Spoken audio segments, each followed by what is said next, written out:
What's up, YouTube? Mark King here, and here's another story from the gift that keeps on giving. So this is from Summit News by Paul Joseph Watson. Again, he's an excellent, besides an excellent YouTuber, he's an excellent writer. The headline of this is AOC calls for reparations for Black people. That's essentially it. Claims pandemic discriminates against minorities. So again, it's the usual talking points. It's racism, sexism, xenophobia, homophobia, the usual. Nothing's changed, it's just being repackaged. So let's see what this. No, she's decent looking, but you can tell the looks are starting to slip. You can tell. You can just tell by the cheekbones, the nose. It seems to be protruding a little bit more. And probably like 4 years, you'll see the completely smashed against the wall. Anyway, let's read. Let's read the first. Usually with stories, the most important stuff, good writers, most important stuff is at the top, because you want to try to get our audience interested.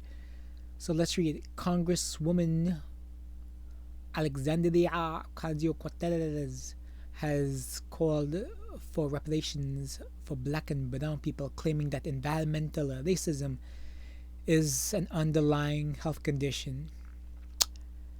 As Paul Joseph Watson writes, yes, really. Let's quote Alexandria Ocasio-Cortez. C-19 deaths are disproportionately spiking in Black plus brown communities, tweeted the Democratic lawmaker. Why?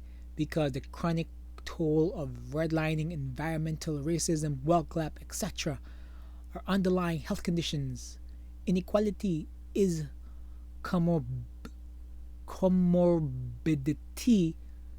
Okay, so comorbidity, that means two or more chronic, two or more diseases in a person or in a patient, right? C-19 relief should be drafted with a lens of reparation. So this is just insane stuff. Nobody really cares about this stuff right now, but they're still going to try to push it. The thing is, I'm pretty sure she has a script writer. Again, you can tell a lot by impressions. You can tell by the way she speaks. I could probably tell by her background being a bartender that she isn't too bright, but she is somewhat well rehearsed with her animations.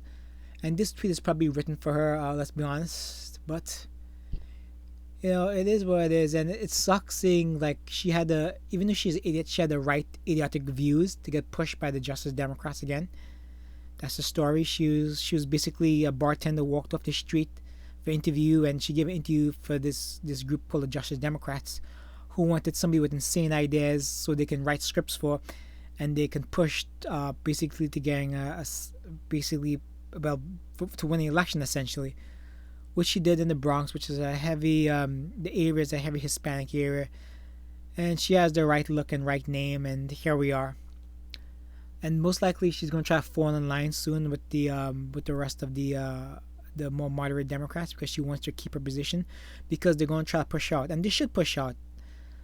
But she seemingly has abandoned a lot of the Justice Democrats, and she's actually turned against them, and she stopped doing interviews with them because she didn't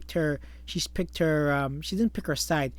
She basically picked where the money flows, and she's not too bright, like I said, but she has enough star power where if she loses her seat, she'll have a gig in one of those lousy fake news places such as HuffPost, probably not CNN, probably.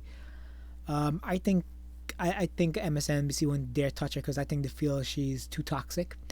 But anyway, let's just continue. I read the quote from Alexandria Ocasio-Cortez. But let's see. Paul Joseph says AOC provides no source to substantiate the claim that the C-19 deaths were spiking in Black and brown communities. The naturally higher densely populated area, but that is true. Nor did she explain how the environment can be racist. Yes, apparently the environment is racist. Now, it's less responsibility on people. That's the thing. It's like, again, a lot of these communities who struggle, they're not given responsibility.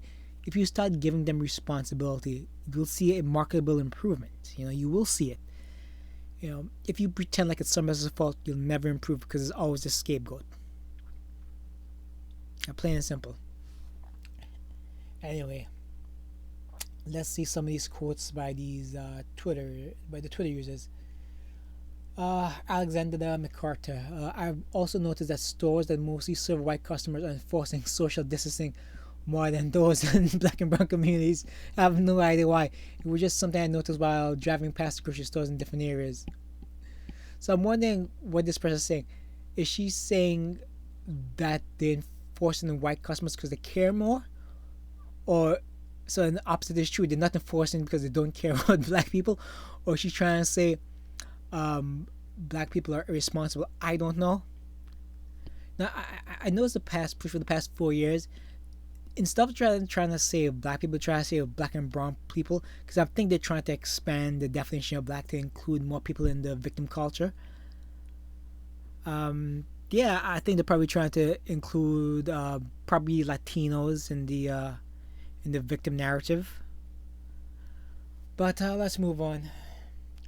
However, another correspondent suggests that black and brown people were deliberately flouting social distancing rules and putting themselves at greater risk.